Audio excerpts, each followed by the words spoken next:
શું કેમ છો બધા મિત્રો? આજે આપણે સવારમાં વહેલી અહીંયા મોટા પપ્પાના ત્યાં આવ્યા છે, કેમ કે આપણે રાત્રે કંઈક વસ્તુ લેવાનું ભૂલી ગયા હતા. આપણે ભટુડા માટે મસ્ત નાની ચણિયાચોળી લાવ્યા છે, એ અહીંયા રહી ગઈ હતી મોટા પપ્પાને ત્યાં, એટલે આપણે પાછું આવવું પડ્યું.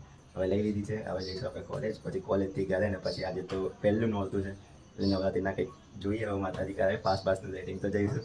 નહીં તો ભાઈ આપણે સોસાયટીમાં બી છે જ ગરબા, એટલે ત્યાં રમી લઈશું. તો જોઈએ હવે આગળ શું થાય. હવે આપણે નીકળીશું કોલેજ માટે. તો વાલા મિત્રો આપણે આવી ગયા છીએ કોલેજ, અને આપણે આપણો રસ્તાની ડબ્બો ફોટો નાખવાનો ડબ્બો એટલે અમન નાખવાનો ખાલી કરી દઉં. રિસર્ચમાં બેઠા છે, મારા ટાઈમ થયો છે ફેકલ્ટીને આવવાનો, એટલે ધીમે રહીને આવશે. તો હવે વિચાર કે બ્લોગ બનાવી લેવો જોઈએ આપણે આટલામાં, તો બનાવી લઈએ. હવે નેક્સ્ટ આના પછી આપણે શું ઓપીડી તો બ્લોગ બનશે, તો હવે બહાર જતી ટાઈમે આપણે મળીએ.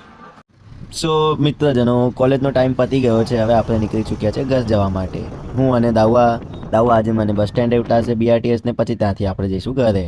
પણ માહોલ તમે જોઈ શકો છો ભાઈ, ગજબ. બાદ આપણે જઈએ છીએ BRTSમાં ઘરે, અને ઘરે જઈને પછી મળીએ.